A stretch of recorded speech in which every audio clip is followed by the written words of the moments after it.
10월 29일 목요일 모닝미팅을 시작하겠습니다. 먼저 미국 시장 변동성 때문에 미국 코멘트부터 먼저 시작할게요. 조현주 연구원 말씀해 주세요. 네, 어제 미국 뉴욕 3대 지수 모두 3% 이상 급락을 시현했습니다. 가장 큰 이유는 코로나19 확진자 수가 미국이랑 프랑스, 독일에서 좀 크게 확대되면서 락다운 정책을 시행하면서 경기에 따른 충격 우려가 좀 확대됐다라고 보시면 될 것 같습니다. 일단 미국 같은 경우는 이제 주별로 락다운 정책을 시행을 하고 있는데요. 일리노이주에서 식당이랑 술집 영업을 중지했고요. 텍사스랑 뉴저지 그리고 오하이오, 위스콘신 주에서 이제 자택 대피령을 발령을 했습니다. 그래서 주별로 시행되고 있고 프랑스 같은 경우는 내일부터 12월 1일까지 봉쇄 정책을 선언을 하면서 식당, 술집 같은 필수적인 사업장은 문을 닫고 이동을 할 때마다 이제 이동 증명서를 가지고 있어야 합니다. 독일 같은 경우는 이제 유럽 내외 이동 자제를 권고하고 마찬가지로 4주 동안 11월 2일부터 12월까지 식당, 술집 같은 비필수적인 사업장은 폐쇄하기로 결정을 했습니다. 결국에는 미국이랑 유럽 이런 서방 국가들의 락다운 정책 시행으로 경기 피해에 따른 우려를 좀 하고 있는 상황이고요. 여기에 이제 미국 대선을 앞두고 바이든이 만약에 승리할 경우에는 연내에 재정정책 가능성은 없다라는 부분이 좀 컨센서스로 잡히면서 2020년 정책 공백기에 따른 경기 충격이 좀 클 것이다라고 좀 확대되고 있는 것 같습니다. 일단 저희 생각은 3월과 같은 전반적인 경기의 더블딥 가능성은 좀 적다라고 말씀을 드리고 있는데 그 이유는 일단 유럽 같은 경우도 학교나 회사, 상점, 공장 이런 것들은 계속 돌아가고 있고요. 미국 같은 경우는 이제 전체적인 락다운보다는 이제 주별로 확진자 수가 늘어나는 주들의 락다운 정책이 시행되고 있기 때문에 3월과 같은 큰 충격은 좀 적다라고 보고 있습니다. 다만 이제 정책이 지연이 되고 내년에 만약에 재정 정책이 미국이 나올 경우에는 이 코로나 확진자 수에 따른 작은 락다운 정책이라도 시장은 좀 예민하게 반응할 수 있고 공포 심리가 확대될 수 있기 때문에 연말까지는 좀 변동성 확대 국면이다라고 판단하고 있습니다. 지금 추가 부양책이 지연돼서 공백기인 상황에서 이제 이 코로나 확산이 더 확대되고 있는데 이게 시장이 좀 더 조정받을 수 있잖아요. 의사가 좀 국내 시장에 대한 영향도 좀 말씀을 좀 해주시죠.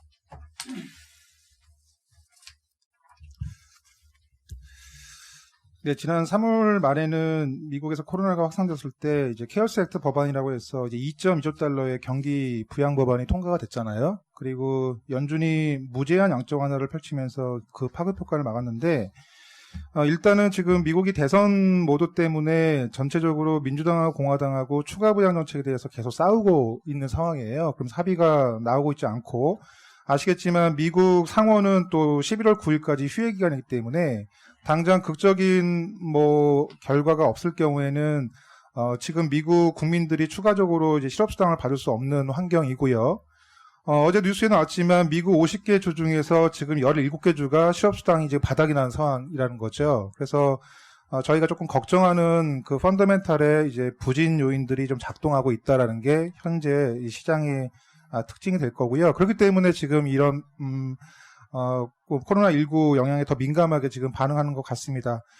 지지선이 어디 정도가 될 것인가가 이제 중요한 것 같은데요. 저희가 8월 달부터 2250에서 2450 정도 박스권을 말씀드렸는데 아마 2250 정도가 되면은 저가 매수에는 들어오면서 전반적으로는 오래 머물지는 않을 거다라고 보고 있고요. 다만 이제 위쪽으로 올라가는 힘들은 이런 이벤트들을 소화할 때까지는 조금은 걸리겠다라는 생각들을 하고 있습니다. 여러 번 말씀을 드렸지만 11월 정도까지는 불확실성이 지속이 되고요. 12월 이후부터 시장에 좀 반등을 염두에 두는 전략이 좋겠다라고 생각하고 있고요. 이제 11월 달 같은 경우들은 저가 매수 전략 정도로만 그렇게 접근하실 거를 추천을 좀 드리고자 합니다. 이상입니다. 미국 쪽 좀 질문이 있는데요. 사실 얼마 전까지만 돼도 미 대선만 지나면 누가 되든 재정 정책이 나올 거다, 이런 시각이 대부분이었고, 저희 쪽에서도 그렇게 얘기를 했던 것 같은데, 21년까지 정책 공백기라는 건 좀 구체적으로 어떤 걸 의미하는 거예요? 2021년 돼야 정책이 나온다는 의미입니다. 그러니까 2020년까지는 정책 공백기라고 보시면 됩니다. 자, 이게 네, 제가 다시 설명드릴게요. 바이든 후보가 대통령이 됐을 경우에는 이제 흔히 말하는 트럼프 대통령이 현재 경기 상황에 동조를 안 할 가능성에 대해서 지금 언급을 한 것 같은데요. 결국은 선거가 끝난 다음에 이제 미국 정치인들은 다시 미국 경기를 어떻게 구제할 것인가에 초점을 맞출 겁니다. 그래서 누가 되든지 간에 아마도 시장에서는 이렇게 단기적으로 뭐 실업급여를 추가적으로 지급한다든가 이 정도의 소규모 부양은 나올 거예요. 나올 건데 문제는 이제 장기적인 대규모 부양 같은 경우들은 아마 트럼프 대통령이 본인의 임기가 이제 내년도 1월 말이기 때문에 그때까지는 조절할 가능성이 없다. 그렇게 해석을 해주셨으면 좋겠습니다. 네, 관련해서 질문 없으시죠? 그럼 다음 순서 넘어갈게요. 지금 외부 연결이 있어서 아모레퍼시픽 조미진 연구원 연결되어 있나요? 네, 네, 말씀해 들리시나요? 주세요. 네, 말씀해 주세요. 네, 네, 저 아모레퍼시픽 관련해서 이제 투자의견 바이 그리고 목표 주가 22만 원 유지하겠습니다. 어제 끝나고 3분기 실적 발표를 했고요. 절대 수치는 이제 코로나 영향으로 전년 대비 감소를 했으나 이제 영업이익 컨센서스 대비 29% 상회하는 실적이 나왔고요. 좀 이제 세부적으로 보게 되면 국내 면세는 50% 감소하면서 경쟁사 대비 좀 부진했거든요. 그러나 이제 중국이 2분기 대비 매출액은 뭐 큰 폭으로 늘어나진 않았지만 이익이 이제 플러스로 턴한 것이 굉장히 좀 긍정적인 포인트라고 좀 보고 있습니다. 이는 이제 중국에서 설화수가 20% 이상 성장을 했고요. 또 이제 비중이 설화수가 좀 확대되면서 이 부분에서 영향을 주었다라고 좀 보고 있고 인스프리의 오프라인 점포가 축소되면서 이제 비용 구조가 가벼워진 효과가 이제 드디어 나타나기 시작한 거라 좀 판단됩니다. 올해 실적 자체는 이제 작년 대비해서 감소한 거 맞습니다. 그런데 지금 시점에서는 내년 회복 가능성에 좀 더 집중할 때라고 좀 판단합니다. 이상입니다. 아모레퍼시픽이 우리가 투자 의견이 작년 하반기 내내 이제 홀드였다가 연초에 바이로 올렸는데 사실 주가가 계속 언더하고 있잖아요. 코스피 대비로 언더 시장, 절대 주가도 별로 부진한 것 같은데 그 이유가 뭐라고 생각하시고 앞으로 좀 전망을 좀 구체적으로 좀 해주시죠.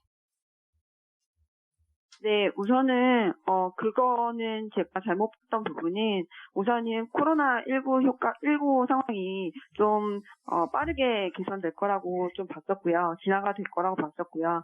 그 부분이 제가 좀 미스했던 부분인 것 같습니다. 그렇지만 이제 코로나19가 실제로 좀 더 장기화되면서 그 오프라인 점포들이나 이런 면세 쪽에서 구조적 이게 코로나19 상황에서 이제 실적이 나올 수 없었던 부분들이 좀 더 실적에 영향을 주면서 전체 주가도 좀 언더퍼폼했다라고 좀 보고 있고요.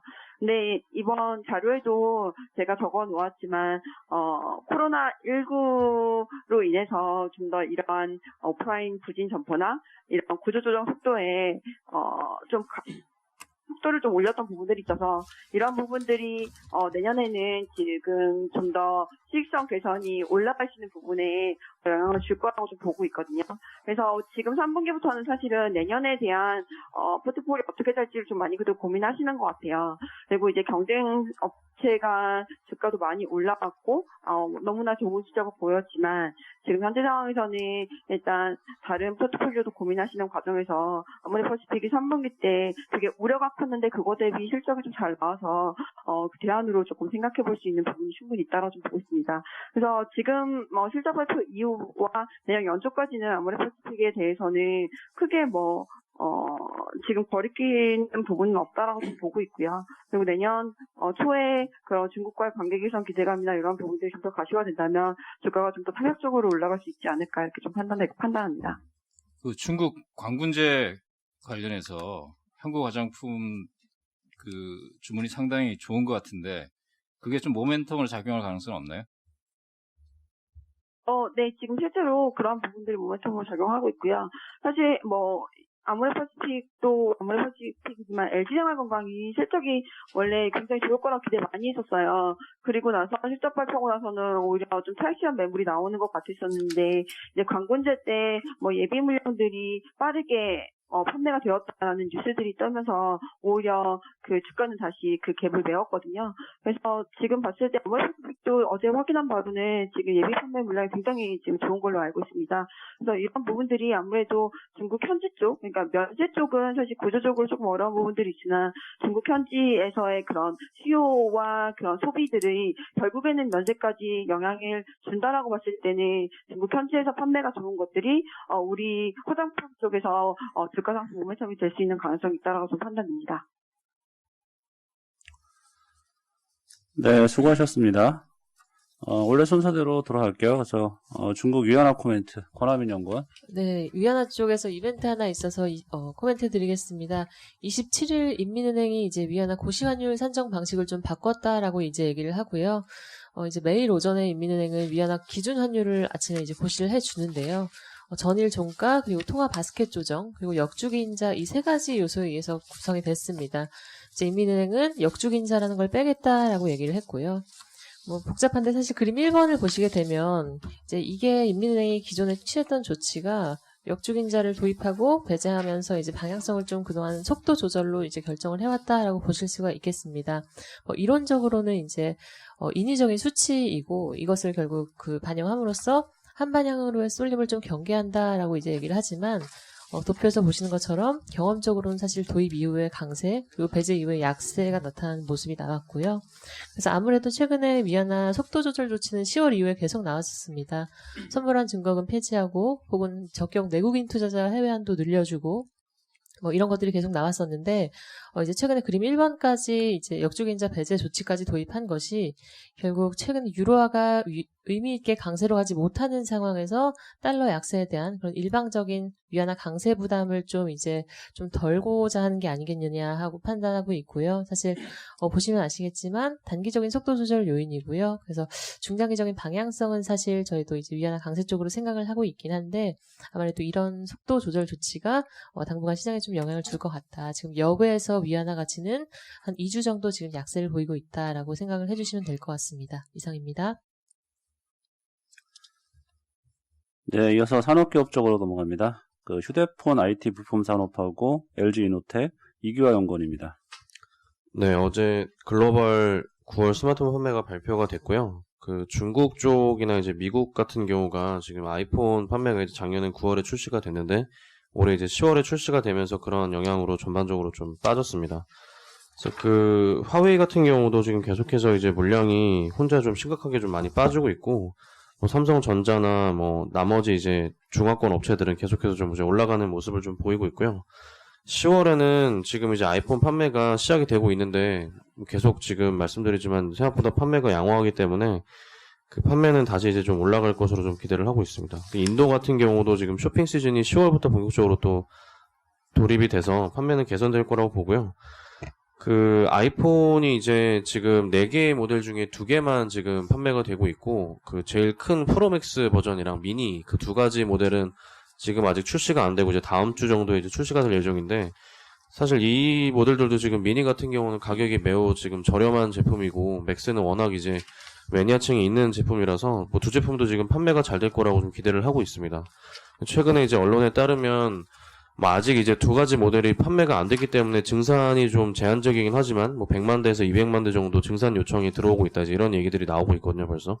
그래서 이거는 분명히 이제 긍정적인 얘기고 금요일 날 애플 실적 발표가 있으니까 그때 이제 발표하면서 다음 분기 이제 가이던스를 좀 긍정적으로 주지 않을까 좀 기대를 하고 있습니다. 그래서 관련해서는 삼성전기, LG노텍, BH 같은 업체들이 좀 수혜가 있을 거라고 기대를 하고 있고요. LG노텍도 이제 어제 실적이 발표가 됐습니다. 그래서 실적은 저희 추정치 조금 상회했지만 시장 컨센서스 거의 이제 부합하는 수준이 달성이 됐고 사실 3분기 같은 경우는 아이폰이 이제 올해는 3분기보다 4분기에 출하량이 본격적으로 늘어나기 때문에 4분기 실적이 되게 좋아질 거로 예상을 하고 있습니다. 근데 이제 이미 기대치가 좀 높은 상황이어서 지금 숫자로는 일단은 부합하는 숫자를 예상을 하는데 지금 업사이드가 있는 거는 아이폰이 판매가 잘 되면서 이제 출하량이 올라가는 부분이 11월, 12월 지나가면서 이제 오더가 올라갈 수 있는 가능성이 있거든요. 그래서 그런 게 반영이 되면 좀 더 이제 실적 업사이드가 있다. 그리고 추가적으로 이제 어제 LED 사업부 영업 정지 공시를 했습니다. 그래서 LED 사업부는 연간으로 지금 한 1,000억 정도 적자를 내는 사업부고요. 영업 적자로. 그래서 이게 이제 내년부터는 중지가 되기 때문에 이게 이제 연간으로 들어오는 실적이 1,000억 정도 이제 애드가 돼서 그런 건 이제 되게 긍정적인 부분이고, 다만 이제 4분기에 이제 일회성으로 그 영업 정지하면서 1,000억 정도 이제 그 영업 외비용으로 나가는 거는 좀 반영을 했습니다. 그래서 내년에 지금 어쨌든 뭐 애플 판매가 올해도 그렇고 내년에도 개선될 거라고 좀 기대를 하고 있고, 글로벌 피어 대비해서 지금 확연하게 이제 50% 이상 저평가되어 있는 구간이기 때문에 뭐 지금 주가에서는 충분히 이제 중장기적으로 매력적인 구간이 아닌가라고 판단을 하고 있습니다. 그 LED 쪽 접는다는 건 아예 이제 LED 사업을 안 한다는 거예요? 그렇게 되면 뭐 서울 반도체라든지 뭐 이런 친구들은 또 수혜를 받거나 뭐 이렇게까지 생각을 할 수 있는 건가요? 네, 아예 이제 안 한다고 보시면 될 것 같고, 근데 이게 이제 뭐 공시로 나온 부분이지 사실은 이미 이제 영업망 쪽에서는 어느 정도 좀 진행이 돼서 매출액은 좀 많이 줄어든 상황이었고요. 뭐 관련해서 이제 당연히 서울 반도체 같은 부분은 뭐 수혜가 있을 수 있는 부분이고, 최근에 뭐 크리라는 업체도 그 LED 사업부를 철수한다 이제 이런 얘기를 좀 해서 뭐 관련돼서는 분명히 좀 긍정적인 상황이라고 보시면 될 것 같습니다. 네, 이어서 나스미디어 이화정 연구원. 네, 나스미디어 어제 실적 나왔습니다. 3분기 연결 기준으로 저희 매출이랑 영업이익은 컨센서스 부합하고 저희 당사 추정치에도 그냥 부합한 수준이었고요.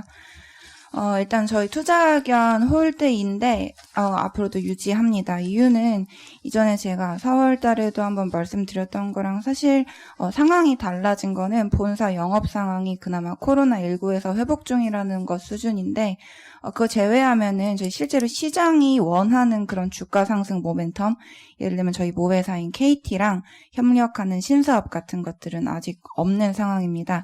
거기다가 플러스로 사실 나스미디어가 전년도 주가가 좀 갈 때의 가장 큰 요인은 플레이디의 온라인 SA 대형 광고주인 쿠팡 쪽에서 예산 집행을 좀 많이 했기 때문인데, 지금 올해 들어서는 보시면은 쿠팡이 그냥 예산을 집행 거의 안 하는 그런 기조로 가고 있는 것 같습니다. 아마 연말까지도 비슷한 기조 유지가 될 것 같고, 내년, 내후년이라고 달라질 만한 그런 요인들은 딱히 보이지 않아서 두 가지를 봤을 때는 이제 성장 동력이 나오기 전까지는 홀드로 유지하는 게 맞다라고 보고 있고요. 근데 목표 주가 같은 경우에는 저희가 31,500원에서 37,000원으로 18% 상향했습니다. 어제 종가 기준으로는 여전히 13%의 업사이드밖에 없는 상황이고요. 뭐 밸류에이션 방식이랑 멀티플은 다 그대로 유지했는데, 제가 전반적으로 산정 기준 시점을 변경하면서 이렇게 이제 목표 주가를 올렸습니다. 관련해서 디테일은 본문에 좀 있지만 짧게 말씀드리면, 저희 2021년으로 변경하면서 기존에 저희 당기순이익 144억 원을 나스미디어 본업에서 낼 거다라고 봤던 거 내년 기준 170억 원으로 바꿨고요. 근데 이거보다 조금 더 컸던 게 저희 플레이디 주가가 사실 저희 4월에는 어제 주가 변동성도 좀 컸던 장이기 때문에 안 좋았었습니다. 그래서 지금 기준으로는 올라왔다 빠졌지만 그래도 4월 대비 30% 올라와 있는 상황이고요. 그런 부분들 고려해서 목표 주가는 상향하였습니다. 네, 이상입니다. 그 예를 든다면 차별화된 성장 동력이 뭐 어떤 게 있나요? 뭐 사실 가장 기대 많이 하는 게 저희 원래 뭐 KT 같은 모회사 있으니까 인크로스가 하는 것처럼 뭐 SKT랑 하는 T딜이라거나 아니면 그 이외에 어드레서블 TV 같은 거 같이 하는 부분에 대해서 좀 구체화해주면 좋을 것 같고요. 이제 그 부분이 전혀 없기 때문에 지금 좀 아쉽다. 그리고 플러스로 사실 나스가 잘할 수 있는 거는 저희가 그 프로그래매틱 광고 시장에 필요한 에드테크들을 가지고는 있습니다. 근데 제대로 활용을 좀 못하고 있고 이게 2, 3분기 실적에서는 사실 안 좋은 모습으로 나왔어요. 이런 부분들을 조금 더 살릴 수 있다면은 아마 뭐 인크로스나 에코마케팅 대비 좀 차별화된 모습 보여줄 수 있을 거다라고 판단합니다. 네, 이어서 대환유와 황유신 연구원입니다. 네, 대한유화 어제 실적 공시가 좀 있었습니다. 영업이익 630억이고요. 뭐 추정보다는 조금은 낮지만 그래도 이제 실적이 지금 올라가는 과정이기 때문에 크게 뭐 중요한 부분은 아니었던 것 같습니다. 그래서 뭐 1분기 적자에서 뭐 2분기 좀 올라왔고 거기에 이제 재고평가 이익이 300억 들어온 실적이었거든요. 그래서 그거를 빼면은 사실상 이제 증가세가 좀 유지되고 있는 상황이라고 보면 될 것 같습니다. 뭐 제품별로 보면은 HDPE, 에틸렌 스프레드가 좀 많이 올라왔고요. 지금 뭐 4분기 현재도 지금 HDPE, 에틸렌 스프레드가 좀 올라왔고 그리고 최근에 이제 부타디엔 가격이 뭐 10월 달에 좀 빠르게 좀 상승해 있는 상황입니다. 뭐 3분기 안 좋았던 건 이제 에미지나 아로마틱은 안 좋았는데 4분기에는 뭐 큰 폭은 아니지만 그래도 이제 바닥에서 좀 회복되는 그림이 좀 나오고 있는 상황. 그래서 10월 현재만 보면은 뭐 월간 기준으로는 상당히 지금 올라와 있는 상황이라고 봐서 아마 4분기도 이제 이런 이제 실적이 좀 이어질 걸로 보면 될 것 같습니다. 4분기 이익은 이제 606억 원으로 추정을 하는데 뭐 전체적으로 제품 스프레드는 이제 올라가는 이제 과정은 맞지만 일단 매년 연말 12월 달에는 이제 계절적으로 이제 물량이 좀 빠지는 이제 시기입니다. 그래서 그 부분을 좀 고려를 좀 했고요. 그리고 최근에 이제 환율이 하락하면서 이익이 소폭 좀 감소하는 모습이 좀 나오는 상황입니다. 뭐 지금 제품들이 대다수 그 뭐 택배, 배달 음식, 뭐 마스크, 뭐 지금 뭐 코로나 수요와 관계 있는 제품들이 좀 많기 때문에 뭐 4분기 괜찮을 것 같고요. 뭐 내년도 상반기까지는 뭐 이런 추세가 좀 유지될 수 있지 않을까, 그런 생각을 좀 하고 있습니다. 뭐 지난달에 이제 NCC 증설 결정을 했는데 사실 이게 2차 전지 소재 증설이라고 그냥 규정해도 될 것 같아요. 2차 전지 이제 분리막용 소재를 이제 증산하기 위한 원재료 공급이라고 보면 되기 때문에 뭐 이런 게 이제 향후에 성장성으로 좀 인식이 되면서 밸류에이션을 조금씩 뭐 높여갈 수 있을 걸로 예상을 하고 있는 상황입니다. 지금 사실 뭐 4분기 들어서 뭐 대한유화나 뭐 이런 퓨어캠들을 좀 추천을 좀 드리고 있는데 사실 뭐 지금도 좀 괜찮다고 좀 보고 있습니다. 지금 상반기에 저희가 유가 급락 후 실적 회복하는 이제 그런 그림을 좀 봐왔듯이 뭐 이번에도 지금 유가가 어제도 한 5% 이제 급락을 했는데 유가가 하락하면 할수록 뭐 이익에 대한 어떤 이제 원재료 기반 이익에 이제 그 체력은 좀 강해지는 상황이기 때문에 뭐 4분기에 뭐 좀 좋지 않은 시황에서도 어느 정도 상당히 좀 아웃퍼폼 할 수 있는 기업으로 추천을 드리겠습니다. 이상입니다. ED 가격이 최근에 급등인데요. 이거 4분기의 어닝은 어느 정도 좀 기여할 걸 보시나요? 뭐 스프레드 기준으로 보면은 지금 뭐 HDPE 에틸렌이 대략 한 $70 그리고 한 $130 이렇게 좀 올라왔는데요. 뭐 2분기 대비 BD가 한 $400 정도 올라왔어요. 뭐 캐파로 보면은 대략 한 P2의 한 5분의 1 정도기 때문에 뭐 정확히 지금 뭐 수치를 계산을 하진 않고 뭐 여러 가지 제품들이 이제 산술적으로 좀 나왔는데 요 BD도 상당히 좀 의미 있는 좀 기여는 좀 할 것 같아요. 그래서 일단 뭐 4분기는 좀 보수적인 수치를 좀 낸 상황이지만 이제 12월 달에 출하량 동향을 보면서 이 부분은 조금 수정을 좀 해나갈 수 있을 것 같습니다.